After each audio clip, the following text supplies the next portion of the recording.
Всем привет! Это опять я. В этот раз я, как ни странно, не на острове Сахалин, а на острове Кунашир. Кунашир — это один из южных Курильских островов. Вон, видите, за моей спиной черные горы такие. Вот эти горы — это Япония. Так что, по прямой километров там 25-30, не знаю, не измерял так визуально чисто. Я сегодня здесь первый день. И давайте я буду вам все показывать и рассказывать. Поехали! Вот я на острове Кунашир. Вот, накачал лодку. Вон там, где-то километрах в 4 отсюда, меня подвезли до берега. Я по берегу километра 4 прошел. Высадился здесь. Тут такой хороший тихий пляжик. Вон местная достопримечательность, мыс Столбчатый. Мы туда еще заглянем. За моей спиной его отсюда не видно, вулкан Менделеева. Вон остров Хоккайдо. За него сейчас заходит солнце. Так что для жителей Кунашира, Хоккайдо и вообще вся Япония — это страна заходящего солнца. Вон там ручеек, на котором выше находятся термальные источники, тоже покажу позже. Я уже в море впаял 2 креветочные ловушки. Я никогда тут креветок не ловил. Мне очень интересно, будет ли тут вообще хоть что-то. Поэтому будем посмотреть.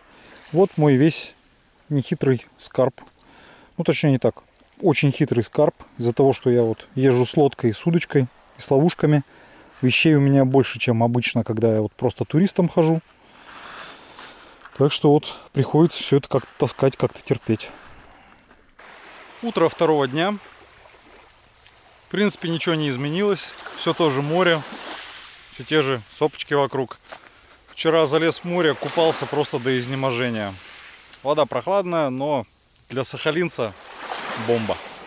Заодно поставил креветочные ловушки. Вот они, родимые. Сейчас посмотрим. Там как бы креветка есть просто. Я вижу ее, но ее мало.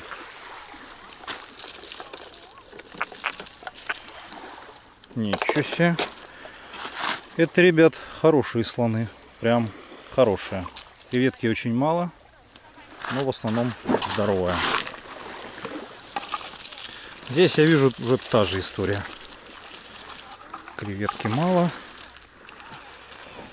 Да, так и есть. Креветки мало, но та, что есть, здоровая. Вот это вот бурый терпук. Вот это вот малый окунь. Он же там, японцы его мибару называют. Все остальное креветка. И вот это водорослевый краб. Вот готов мой скромный завтрак. Завтрак с видом на море. И на мыс Столбчатый. Я бы и на Хоккайдо.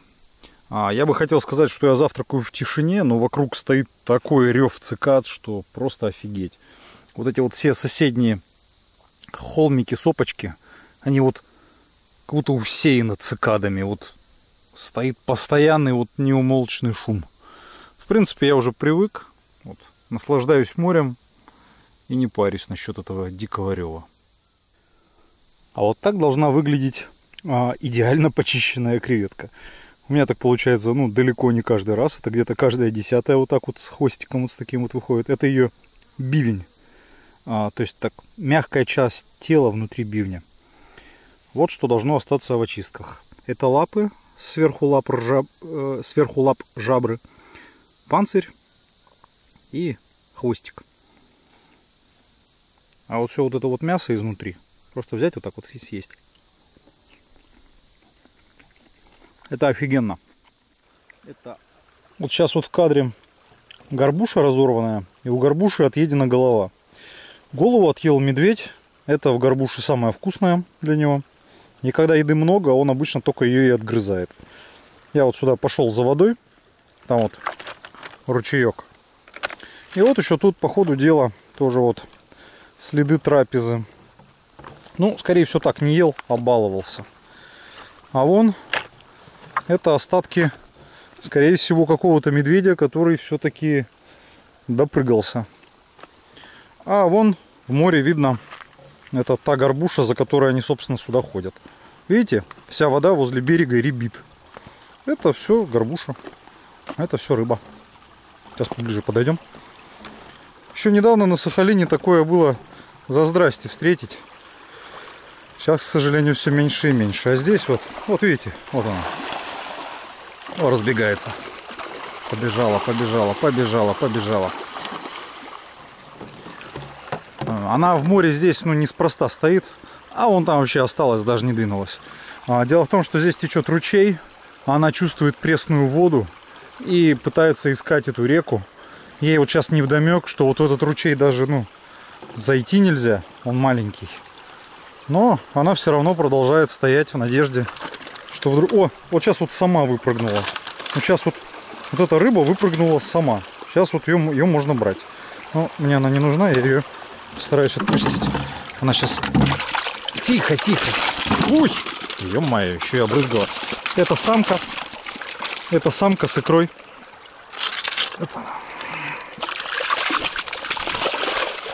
Все, уплыла.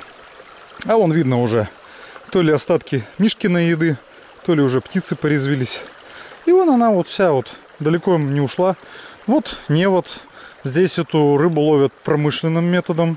Вон люди, которые в данный момент выбирают из невода рыбу, чтобы отвезти ее на сдачу. Так что здесь, ну, не так уж и безлюдно. Вот сейчас в кадре тот, кто мне мешает рыбачить. Эта рыба называется малый окунь. Вот такие вот колючечки, шипы, все дела, как полагается. Этих бестий тут настолько много. Вон там вот в воде даже вот. Мне сейчас силуэты видны. Я не знаю, как на камеру будет видно. Вон видно вот силуэты. Их стоят вот там 1, 2, 3, 10. Сколько их. Они мешают ловить. Почти на каждом забросе кто-нибудь из них садится на крючки. Никакая другая рыба просто подплыть не успевает. А теперь о главной местной достопримечательности. Это вот мыс Столбчатый. Сам мыс метров 100 вправо. Но вот здесь уже начинается то, из чего этот мыс сложен. Видите, вот эти вот камни, они как брусчатка. Дело в том, что когда-то, много тысяч лет назад, это все было расплавлено. И потихонечку остывая, остывало, естественно, неравномерно и лопалось. И вот так вот получилось, что вот здесь уже хорошо видно, здесь море их залезало. И вот видно, что они прям вот все отдельные. В геологии даже вот термин для них такой есть. Столбчатые отдельности. Геология, правда, последняя у меня была 15 лет назад. Но я более-менее кое-что помню. И вон туда тоже видно, там все тоже сложено из этих столбиков. Вон там вот уже столбики прям наломанные осыпались. Мы всегда вот такую штуку называли дошираком. О, вон в водичке видны окушки, которые мне мешают ловить. А вон они там вот сплошным ковром стоят. Вот этих бестий тут, ну, нереальное количество. Я не могу поймать никого другого, кроме них. А мыс Столбчатый, он туда чуть-чуть подальше. Там эти столбики видны гораздо яснее и лучше. Вон мыс Столбчатый, вот прям вот эта пипка, которая торчит. Вот она вот прям так в сторону Японии смотрит. Здесь, кстати, вот в Японии там даже видно, не растаял снег в горах. Вон там вот вверху маленькая блямбочка снега в горах. Красота. Ночью в Японии светились огоньки, мигал маяк, было красиво. Вот. Здесь хорошо видно эти столбики.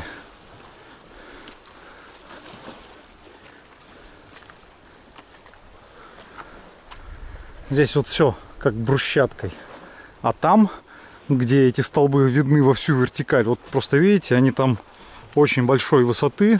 И вот вдоль вот всей высоты они вот продолжают свою столбчатую сущность. И здесь все сложено вот этими вот столбиками. Где-то столбики маленькие, где-то большие, где-то четырехугольные, где-то пятиугольные, где-то восьмиугольные. Они все разные. Вот так вот мыс Столбчатый виден с террасы хорошо. Вот, собственно, сам мыс. Ну, достаточно такое монументальное сооружение. Вот тут рядом табличка. Это заповедник Курильский ставит такие таблички. Тут говорят, что риодоцитового состава лава. Я в институте помню, что андезитодоцитового. Ну, им, наверное, виднее. Я нахожусь со своей палаткой вот здесь. И на катамаране просто приплыл сюда посмотреть. А изначально я пришел вот отсюда. Здесь вот озеро Лагунное есть неподалеку. А вот тут растут маленькие дубочки. Дубочки, ну вот, ростом мне чуть выше колена. Вот видно, на них завязываются маленькие желуди. Красивые дубочки. Но им тут, конечно, а вот уже желудь побольше. Им тут, конечно, жизнь не сахар, раз они такие мелкие. Тут, видимо, зимой конкретно задувает. Да, я думаю, тут и летом конкретно задувает. Эх, хорошо. А на днях рвану вон туда, еще немножко подальше. Несмотря на то, что вот табличка, которую мы сейчас видели, прямо запрещает жечь костры, тут их, естественно, все жгут. И используют эти вот столбики для создания каких-то нехитрых архитектурных форм. Вот здесь вот кто-то себе сделал камин, и возле камина кресло, чтобы сидеть в уютном кресле и глядеть на камин. А вон там дальше еще такое скальное творчество.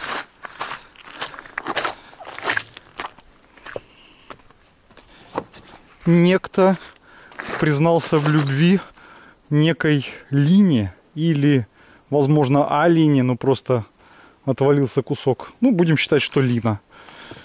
Вот написано: Лина, я люблю тебя. Очень надеюсь, что Лина была обрадована этим посланием. Вот добрались до сплошной стенки. Здесь вот эти столбчатые отдельности просто вот взмывают вверх. Ну, высота где-то, наверное, так, метров 15.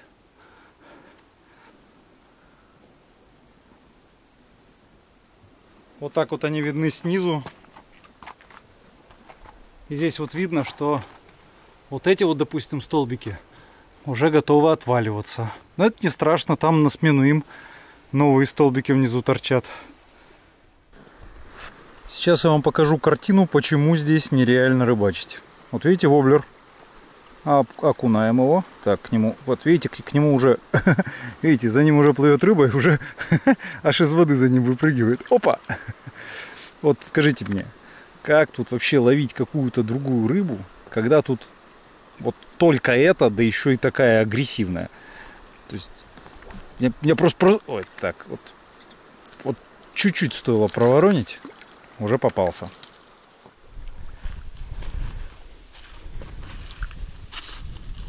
А вот это, как вы наверняка уже догадались, это виноград. Он здесь вот большим ковром растет, вот недалеко от мыса Столбчатый. Вот этот уже хоть и маленький, но созрел. А вот здесь вот есть такие хорошие грозди, но этот вот весь незрелый. Прям такие нормальные, более-менее крупные виноградинки. Но сами понимаете, что время уже конец августа. Скоро сентябрь. И нормального винограда здесь, конечно же, не получается. Но что есть, то есть. Вот это, в принципе, уже спелый, хоть и маленький. Можно кушать. Вот этот кустик сейчас росту, ну, не больше 20 сантиметров от земли. Так он может быть там и 1,5, и 2 метра высотой. Это рябина. Это крупноплодная рябина. Одна из самых вообще вкусных ягод, которую можно в это время собирать. Она вот такая вот. Ну, в принципе, она похожа на обычную рябину. Просто очень большая.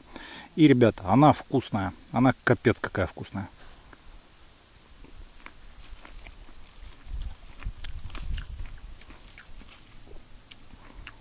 Бешеный вкус вообще. Видите вот эту вот прекрасную кунжичку?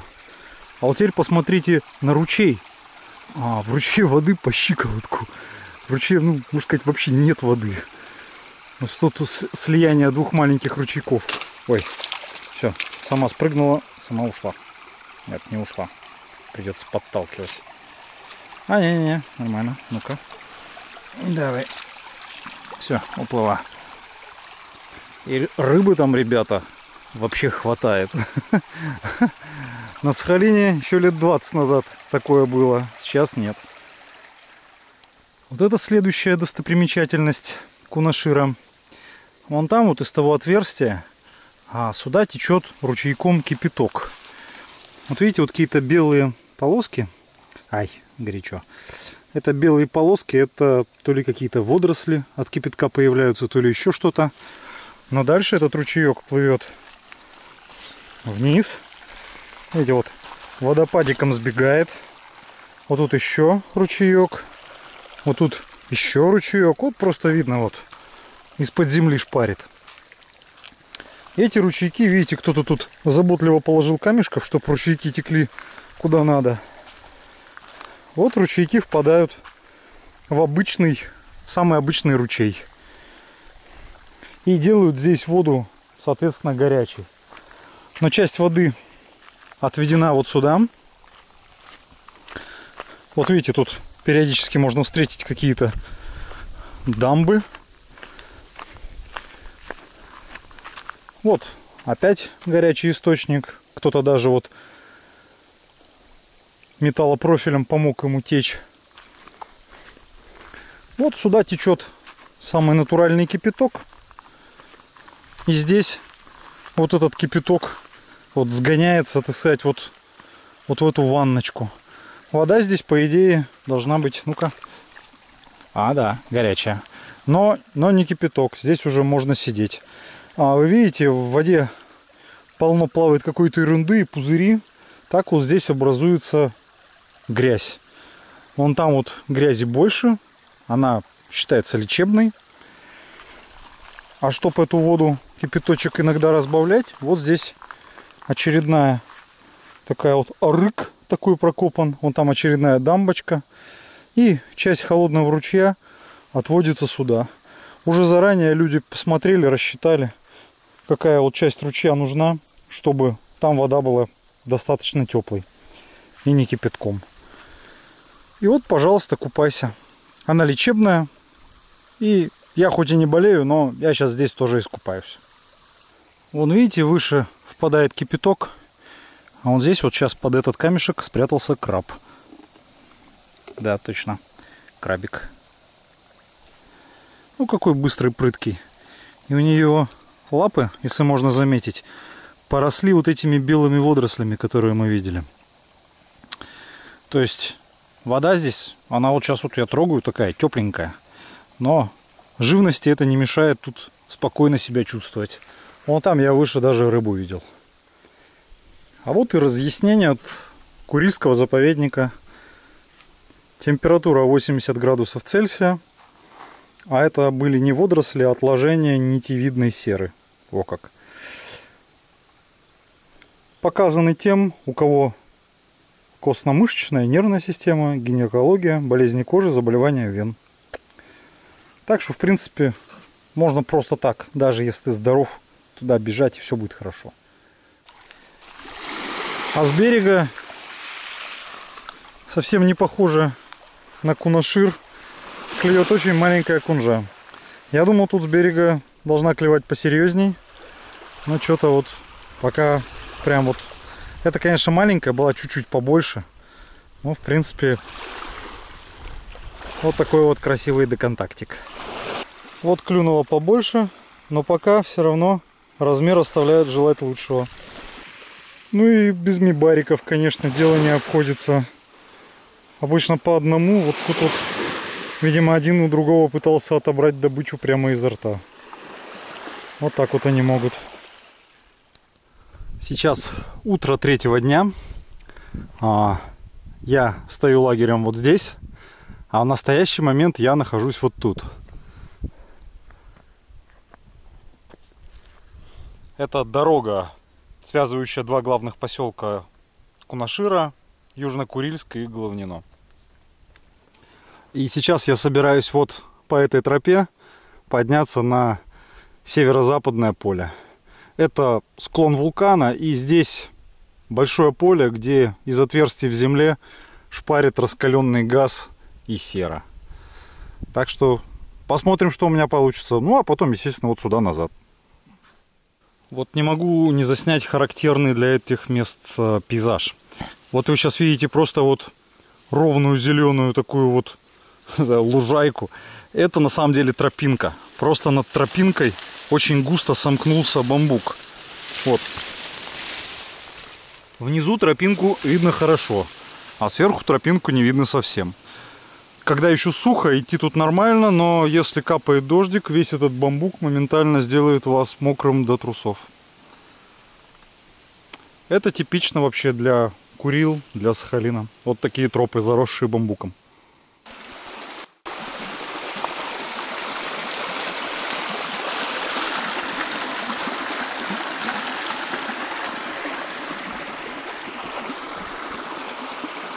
Вот такие вот милые переправы через ручейки. Красиво здесь, атмосферно. По дороге на вулкан Менделеева вот такая вот интересная штука. Это, скорее всего, перевернутый котел чугунный. Вот еще тоже чугунная часть перегонного куба. Здесь дело в том, что японцы вот с вулкана Менделеева, с его сульфатарных полей, вывозили самородную серу. И здесь вот ее как-то вот вытапливали, перегоняли. Я не знаю, что они с ней сделали. Но вон там еще видны части. Вот у них тут, короче, какое-то было маленькое производство. Что-то они с этой серой делали. Ну, скорее всего, просто превращали ее в более удобное сырье для транспортировки. То есть как-то избавляли от примесей. Я в этом не специалист, поэтому если в комментариях кто-то скажет подробнее, либо наоборот опровергнет мои данные, буду благодарен. Я уже на подходе к сульфатарным полям. Это узнать просто. Во-первых, тут сейчас везде очень сильно пахнет серой. Прям очень сильно. И вот из-под земли бьют вот такие вот ручейки.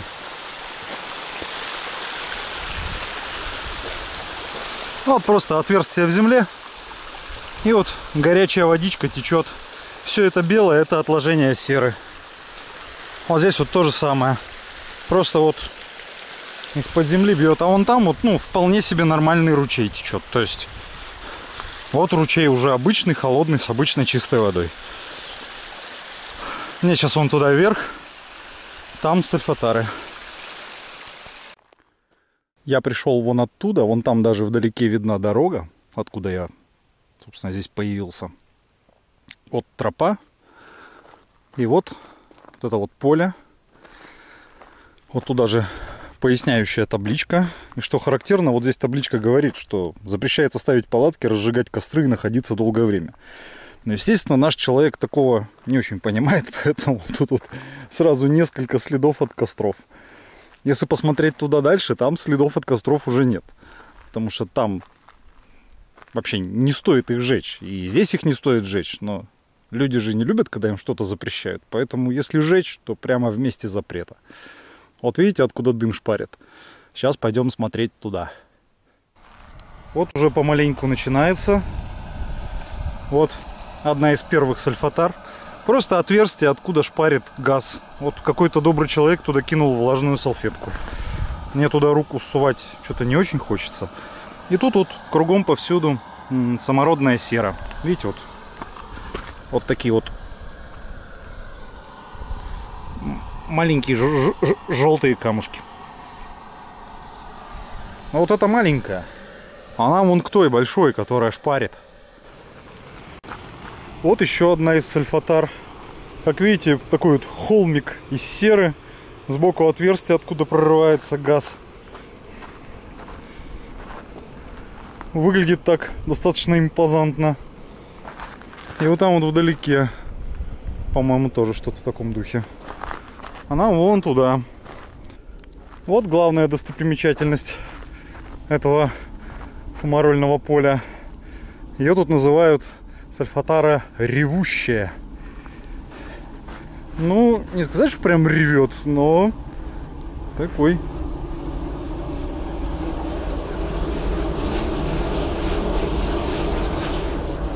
Все вот тут, что видите, вот, это вот все сера пополам с породой. Все вот тут вот белое, желтое, это все сера. Пахнет тут, соответственно, тоже серой. Не самый приятный запах. И вокруг вот такой вот лунный пейзаж, видимо, из-за того, что мало какая растительность вот так вот уживется с такой вот ерундой. А сам вулкан Менделеева, вот он скрыт тучкой. Туда я не пойду, там скучно, там наверху, в принципе, ничего нет, кроме кедрового сланника. Я там уже был в далеком 2006 году. Больше как-то и не тянет на вершину. А вот здесь интересно. Вот сюда тянет. Это круто. И вот там вот уже вдалеке видно море. Там вот Хоккайдо. К сожалению, облачность. Так что видимость оставляет желать лучшего. Ну и отвлечемся от великого и могучего. И посмотрим на маленькое. Тут вот помимо вот этих вот гигантских воронок есть вот такие масенькие, но раскаленные. Вот тут вокруг из них кусочки серы лежат. И вот оттуда бьет раскаленный газ, в котором в том числе содержится сера, которая вот здесь и осаждается. Не такие величественные, но тем не менее приятно поглядеть. Вот опять типичная тропинка как для Сахалина, так и для Курил. Вон туда и вон туда тропа, но ее не видно. Я вот стою, ну вот, посуда в бамбуке. И если вот так вот раздвинуться, то видно тропинку. Она вот чудом каким-то не зарастает. Ну, люди ходят, вытаптывают. А вверху все густо смыкается, поэтому идешь вот так.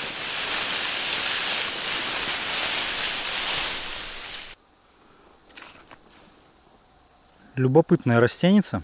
Видите, какие огромные мясистые листья. Оно маленькое, росло вот на тропинке по дороге на вулкан. Это магнолия. Это магнолия обратно яйцевидная. Для Кунашира она характерна. Севернее, допустим, на Сахалине ее уже не встретить. Я вот сейчас вот тут огляделся, взрослого дерева не увидел. Непонятно, откуда она здесь, откуда принесли семечки. Но она тут там-сям встречается.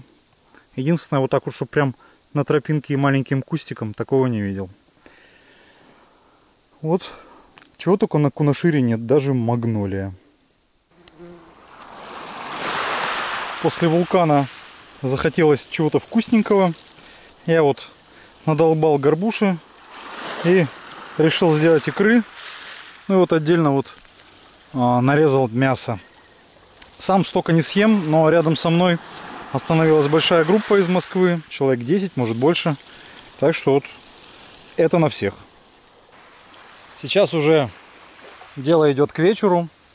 Ну, уже 7 час. И это время я обычно уже провожу в воде. За день устаешь и гребешь, и идешь куда-то, бежишь, рыбу ловишь. Поэтому я даже не плаваю. Я просто захожу в воду и вот так вот в ней по шею стою или сижу. Ну, конечно, для формы заплыв делаю, но так, не перенапрягаясь.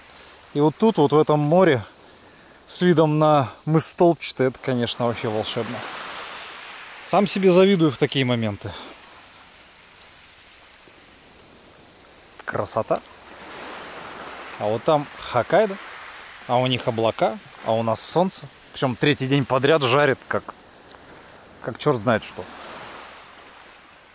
Ну и теперь несколько слов о еде. Несмотря на то, что я тут ем рыбу, ем икру, все такое, но я, тем не менее, с собой брал еды с тем расчетом, как будто бы рыбы не было бы. То есть в случае чего, что если я рыбу не поймаю, чтобы я не голодал. Поэтому вот, о горе мне, соевое мясо. Вот сухая картошка, я его только что запарил. Вон там чай, вон там грибной суп сухой.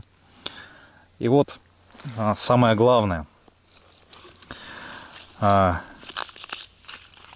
городе многие могут питаться апельсиновым соком и сельдереем, быть там веганами, вегетарианцами, сыроедами, кем угодно там, здоровый образ жизни, все дела.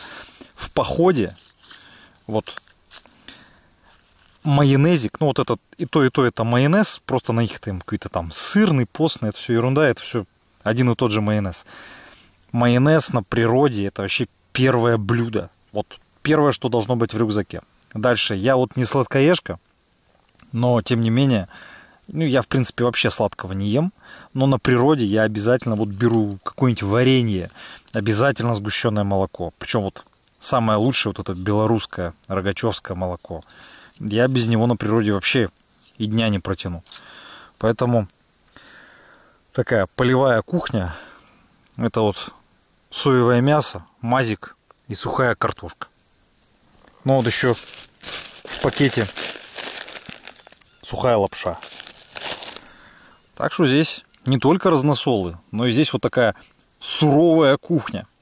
И поверьте мне, люди, вот кто первый раз идет в поход, возьмите с собой майонеза. Он вам так скрасит жизнь, что просто офигеть. И обязательно сухой картошечки. Без нее я вообще... Вот эти вот красоты, они все не в радость. Уже 4-й день на Кунашире. Раздуло отвратительную погоду. Волна, ветер. Вот, кстати, это линии береговых укреплений. Вон еще просто делали вот такую вот бетонную штучку. Сверху ставили башню от танка. И вот тебе и готова линия обороны. Сейчас, конечно, все это никем не используется и потихонечку ветшает. А я иду на рыбалку, ищу подходящую речку. Раз море, ну, сами видите, в каком состоянии море. Интересные дела творятся. 2 дня назад какие-то люди украли у меня креветочные ловушки. Причем ловушки стояли в море, метрах в 60 от берега. Они не поленились до них доплыть, снять средь бела дня и унести. Но море мне извинилось за этих животных, и я нашел выброшенную креветочную ловушку. Правда, она такая большая, промышленная. Но как бы, что делать? Сейчас ее буду чинить, латать и постараюсь на нее тоже половить креветочек. Хотя она, конечно, весьма крутовата для моих целей. Ну, посмотрим. Я сейчас иду по дороге вдоль моря, а здесь вдоль моря повсеместно растет вот такая вот ягодка. Ягодка называется морожка. У нас на Сахалине морожка имеет, ну, другой цвет и растет в основном в тундре. А чтоб вот так вот, никогда не видел. Ну и скажу вам, она офигенно вкусная. Даже с каким-то, я бы сказал, с ликерным привкусом.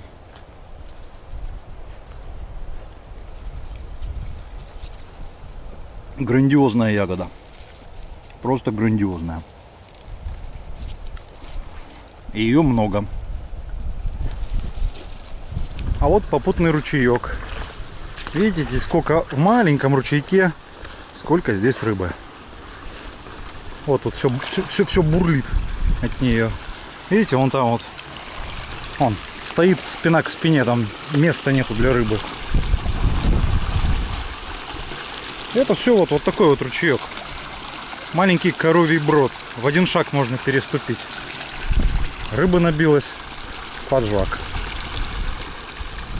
Дело уже к вечеру. Погода все такое же барахло, как и было. Я вот под вечер пришел на ванночке. Где-то минут 30 здесь в горячей воде лежал. А сверху шел дождь. Вообще бомба. Лежишь в горячей вулканической воде. Сверху тебя поливает дождем.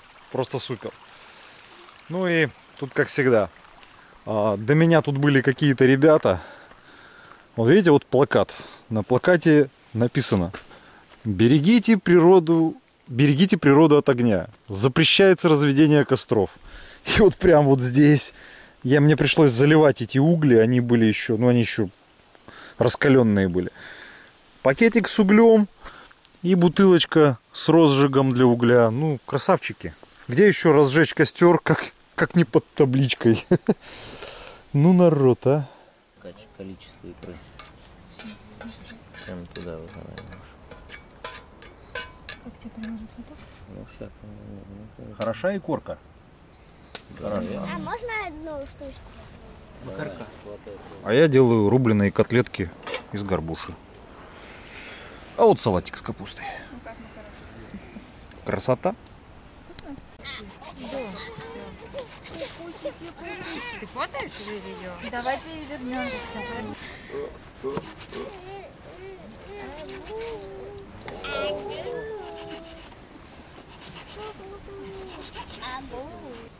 А вот получились рубленые тефтельки. Можно их потыкать ложечкой, как настоящие. День 5. Я, как видите, с палаткой переехал в лес. Вот здесь вот в лесу, несмотря на то, что вот на море вчера был ветер, здесь всегда было тихо. Ну и здесь вот сами видите, много других палаток. Тут много других туристов.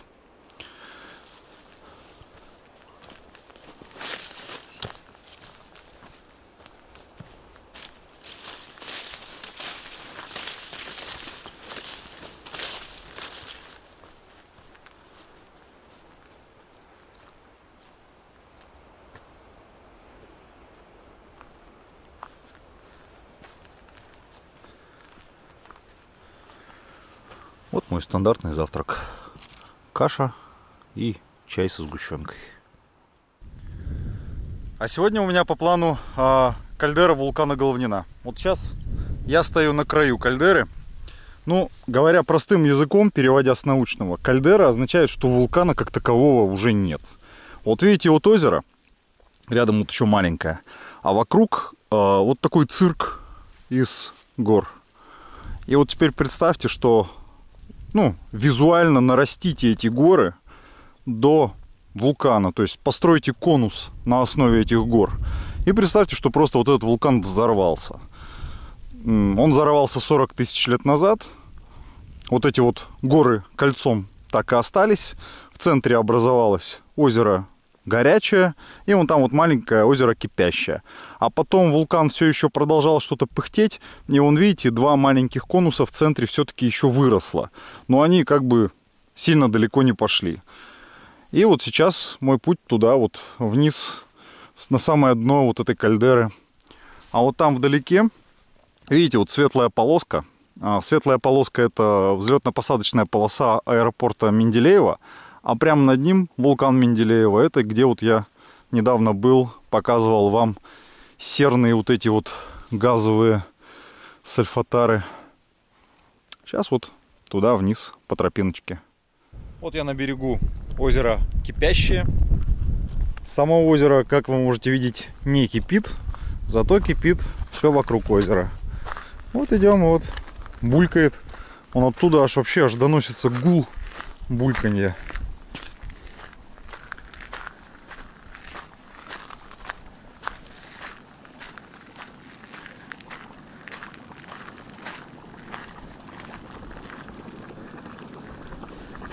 Ну, конечно же, палец я туда сувать не буду. Я предполагаю, там достаточно горячо.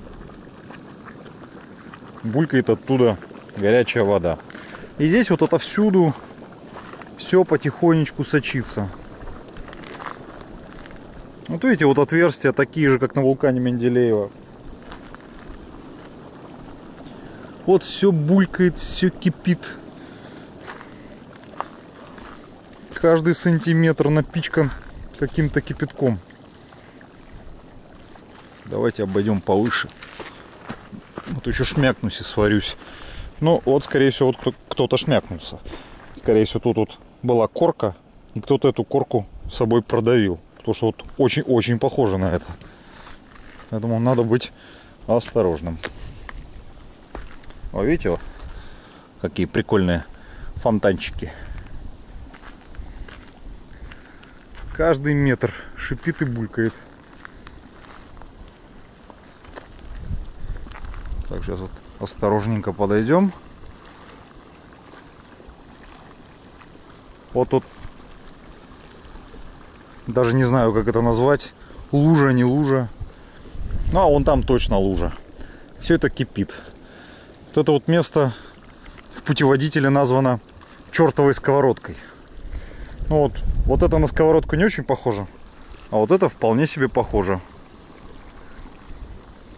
Пахнет, сами понимаете, не розами, пахнет серой. Конкретно так пахнет.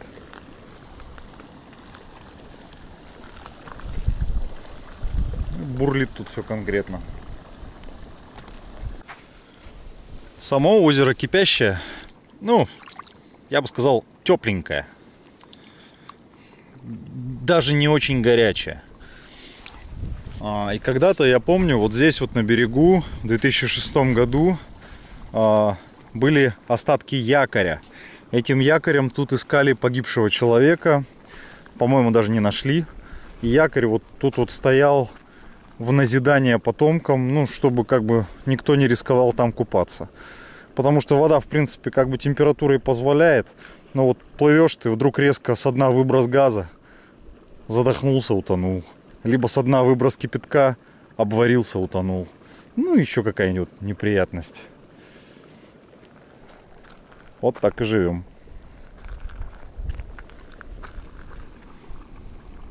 Ну, кстати, вот по краям вот эти вот стенки, это вот мы, повторяю, мы находимся уже на дне когда-то взорвавшегося вулкана. И вот, насколько я понял, само озеро кипящее, это потом был здесь вот еще один взрыв. И вот образовалась новая воронка. И вот в воронке это озеро. Вот тут края взрыва, края воронки. В настоящее время вот вся кальдера — это часть заповедника. Здесь нельзя ничего не строить, не рубить, не городить. Ну, то есть никакой хозяйственной деятельности. Но в свое время, когда это еще принадлежало японцам, у них здесь был заводик. Вот помните такие вот баки на вулкане Менделеева? Вот здесь, скорее всего, ну, тоже какие-то перегонные кубы. Вон целая линия перегонных кубов, видимо, была. Вон еще какие-то котлы. Ниже полно мусора. Это битый кирпич, битые куски глиняных труб. Остатки даже пивных бутылок есть. То есть здесь был такой вполне себе полноценный заводик. Производили серу. Вон, да, даже вон там есть осколки котлов. То есть тут прям вообще все, видимо, было вот так вот заставлено этими перегонными кубами. Вот озеро горячее. Вон там, где вот только что видели людей, там впадает ручеек с кипящего. И горячее, на самом деле, оно вот как кипящее не кипящее, так же и горячее не горячее. Оно холодная вода обычной температуры окружающей среды. И вот здесь вот следы инспектора, который сурово блюдет порядок в здешних местах. Инспектора зовут Ведментий. Он пока мал. Ну да, он реально прям очень мал. Но зато суров и нифига не справедлив. А мне пора уже уходить отсюда. Дождяра тут. Погода портится. Группа, с которой я вместе вот здесь был на побережье, к сожалению, уехала. Они были там с Питера, ребята, с Москвы. Я вот остался один. Вот теперь этот огромный лагерь в лесу. Только я. Как-то грустно и одиноко. Ну ладно. Вот здесь получается такое большое пространство под лесом. Здесь благодаря елкам очень все хорошо в плане защиты от дождя и от ветра. Вон там вон море. И ветер сюда, если и пробивает, то очень плохо. Сейчас уже вечер. И обычно я в это время выхожу из лагеря. Вот так вот резко выныриваю из елок. Выхожу на море. Только что, кстати, там где-то метрах в 700 ходил кит небольшой. И иду вон туда. То есть вот впадает ручей, а вот там выше вот как раз те самые ванночки, которые я вам уже раньше показывал. Это вот такой вечерний душ, вечерняя ванна. А потом снова в лагерь. Глядеть на море и спать. Утро 8-го дня. Каша, овсянка по утрам надоела. Решил себе сделать цезарь с креветками. Из всех ингредиентов были только сухарики и креветки. Ну и сверху с сырным майонезом плюхнул. Эх, очень скучаю по салату. А я снова не один. Приехали ребята из Москвы. Салют. Их снова много, поэтому праздник продолжается. Накормить нас. Праздник продолжается. В этот раз жареная рыба. Видите, какая красивая ящерка. Ящерка называется сцинк. Живет только здесь. Больше нигде такой нет. Убежала. А я, как можно догадаться, на ванночках опять. Пришел с ними попрощаться. Сижу тут, обсыхаю после ванны. Сегодня последний день моей стоянки на Столбчатом. Надо идти дальше. Я уже отплываю. А вон, видите, Михаил Потапыч вышел меня проводить. Он прям лапкой только что махал. За все время, что я был здесь, я видел 3 раза одиночных медведей, 1 раз мамку с детенышами. Ну и сейчас вот получается 5-я встреча. Просто одинокий мишка. Эй! Слышишь меня? Не, ему все равно вообще, что я там кричу. Сегодня последний день моего путешествия. Завтра у меня пароход. Вот перед вами Тихий океан. Южно-Курильск он виден в тумане. Это вот отлив. Ну и я, как всегда, верный себе, насобирал себе подножного корма. А вот тут ракушки валяются. Ходишь, вот так вот их попинываешь. Если вот так вот раскроются, то ерунда. А если покатятся не раскрывшись, значит целые. А вот и местная гопота подтянулась. Видите, как он такой агрессивный гопник. Ап! Ты зараза, а вот этот что? Не, этот добрый. А вот этот прям злой. Я уже отошел, а он все еще меня лупит. Это сквер возле центральной площади Южно-Курильска. Очень мило. Прям действительно очень мило. И вот там у них скамеечки в виде такс. Вон там одна, вон вторая. Я уже прошел несколько. Ну вот, естественно, Ленин. Ну вот это панно, это, по идее, вид из Южно-Курильска на север. То есть вот там скалы поближе к Южно-Курильску. И вдалеке вон вулкан Тятя. Его действительно отсюда хорошо видно. Вон герб Южно-Курильска. И на нем тоже видите герб вулкана. Ну вот вулкан Тятя, часть герба. А вот герб Сахалинской области.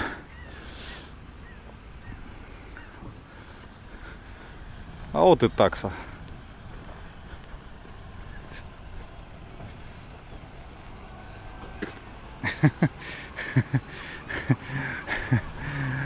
Забавно. Обычно везде вот так вот спят бездомные собаки, а в Южно-Курильске вот так вот на обочине дороги спят кисы. Видите, у этих кис, ну точнее вот этой хорошо видно обрубок хвоста, это местная порода короткохвоста. Вот спокойно обочина дороги, машины ездят, а кисы дрыхнут себе, даже вот на меня внимания не обращают. Шикарная реклама. Мне интересно, Лепс реально фотался с колбасой или ему ее потом просто прифотошопили? Это Южно-Курильск, ребята. Это Южно-Курильск. Что только не встретишь. Дом дружбы. Тот самый, который строили Чебурашка с крокодилом Геной. Милая зданица. И киса у входа. На главной площади готовятся к празднику. Сегодня 3 сентября. 3 сентября – это день, когда Япония подписала акт о капитуляции. То есть признала, что войну она проиграла. И на Курилах и на Сахалине этот день празднуется наравне с 9 мая. То есть он не менее важен для нас, этот праздник. Вот тут, видимо, какая-то музыкальная программа готовится. Ну, понятное дело, вечером. А я зашел в магазин, купил себе коробку молока за 100 рублей. Купил себе коробку сока за 100 рублей. Шоколадку за 120 рублей. И огурцов за 250 рублей. Вот такой вот он. Кунашир. Правда, Владимир Ильич? Чё только не творится в мире. Ребята, хоть кто-нибудь знает, что случилось 5 октября? Вот что случилось такого, в честь чего назвали улицу? Очень, знаете ли, любопытно. А вообще Южный Курильск расположен на таком небольшом полуострове. Вон там вот океан. Вон там вот, его, правда, не видно, сам Южный Курильск. Ну и вот здесь снова океан. Вот здесь вот такой уже пригород, фактически. Если по этому берегу идти вот туда, там будет лесок, в леске кладбище. И недалеко моя палатка. Вот так вот. Тихо, спокойно, возле кладбища. И вот тут такая вот потемкинская лестничка вниз. Сейчас пойду к себе до палатки пить кофе с молоком. Ну и раз у меня палатка рядом с кладбищем, то вот так вот выглядит местное кладбище. Вон там вот видно могилки ухоженные, то есть остались родственники, которые за ними ухаживают. А здесь уже могилки поросли бамбуком, ухаживать, видимо, некому. Либо люди поразъехались, либо просто никого не осталось. Ну, тут тоже более-менее ухоженное. Потому что бамбук, если его не обкашивать, он заполоняет с собой все, его потом очень трудно вывести. А вот это кусочек старого японского кладбища. Вот эти вот столбики — это надгробия. На Шикотане я вам уже видео с Шикотана показывал такое. Кажется, на Итурупе есть что-то подобное. Ну вот, Кунашир не исключение. Вот этот столбик уже похож на что-то современное. А вот за ним и вот эти, вот они как раз столетней и, возможно, большей давности. Ну и вон там вот вдалеке Южный Курильск.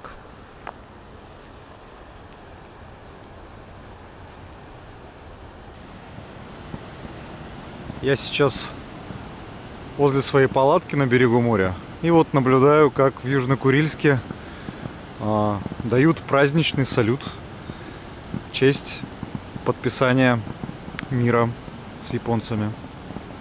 Ну, не мира там, капитуляции. Остров Кунашир захватили без боя, кстати. Здесь все просто сдавались. На Курильских островах только за один остров была прям серьезная драка. Все остальные острова были сданы без боя. Наши суда просто переходили от острова до острова и принимали капитуляцию гарнизонов. Вот я уже на пароходе, иду домой. Ну, теплоход называется Игорь Фархудинов. И вот примерно как выглядел маршрут. Я с Сахалина дошел до Кунашира, по Кунаширу побегал, потом дождался обратного парохода. Мы вот так еще зашли в Курильск, подобрали там пассажиров. И вот сейчас возвращаемся обратно на Сахалин. Мы уже почти пришли, так что я дома. Всем пока-пока. До скорых встреч.